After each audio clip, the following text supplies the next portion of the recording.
When Leiningen died, they all thought Lady Leiningen would abandon the plantation and return to England. They were wrong. With intelligence and determination, she made it prosper. But when the ants came, they all knew Lady Leiningen would flee. They were wrong.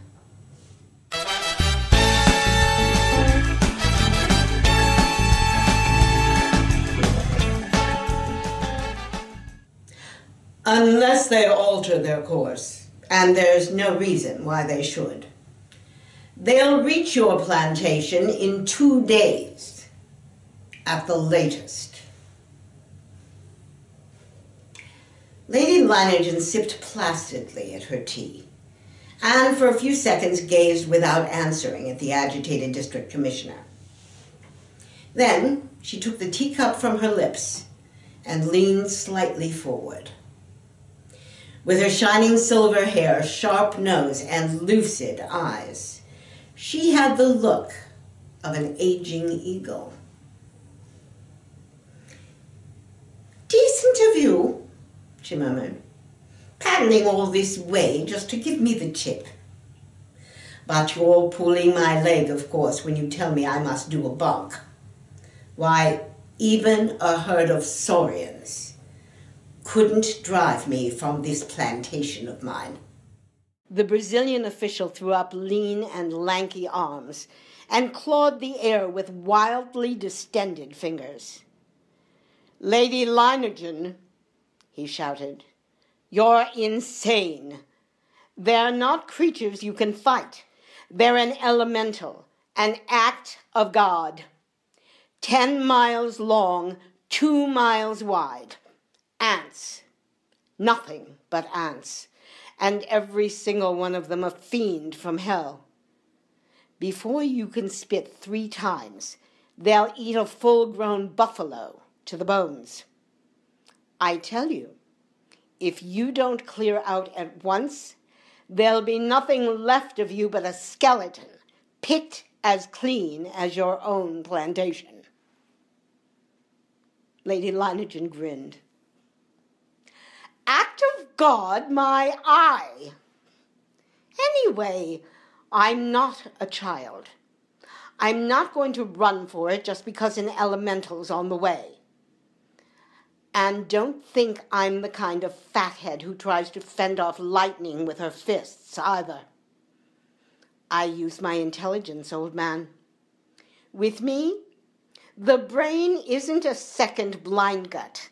I know what it's there for.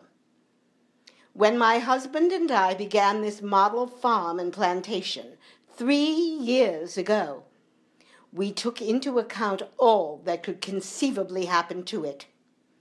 And now, I'm ready for anything and everything, including your ants."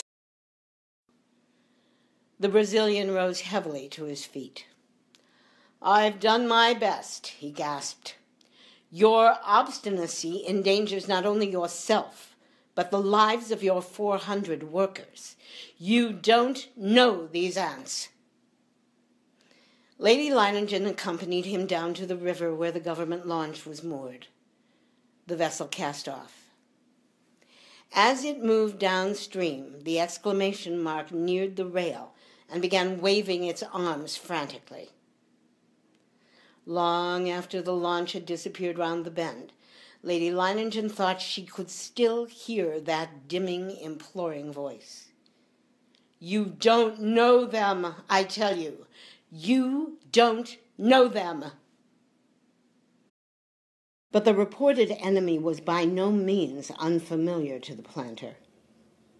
She had lived long enough in the country to see for herself the fearful devastations sometimes wrought by these ravenous insects in their campaigns for food. But since then, she had planned measures of defense accordingly, and these, she was convinced, were in every way adequate to withstand the approaching peril. Moreover, during her 3 years as a planter, Lady Leiningen had met and defeated drought, flood, plague, and all other acts of God which had come against her. This unbroken success she attributed solely to the observance of her lifelong motto: the human brain needs only to become fully aware of its powers to conquer even the elements. Conquering these disasters, Lady Leiningen contended, merely strengthened her argument that intelligence, directed aright, invariably makes a woman the master of her fate. Yes, Lady Leiningen had always known how to grapple with life, and now she was sure she would prove more than a match for these irresistible ants. That same evening, however, Lady Leiningen assembled her workers. She had no intention of waiting till the news reached their ears from other sources. Most of them had been born in the district. The cry, "The ants are coming," was to them an imperative signal for instant, panic-stricken flight, a spring for life itself.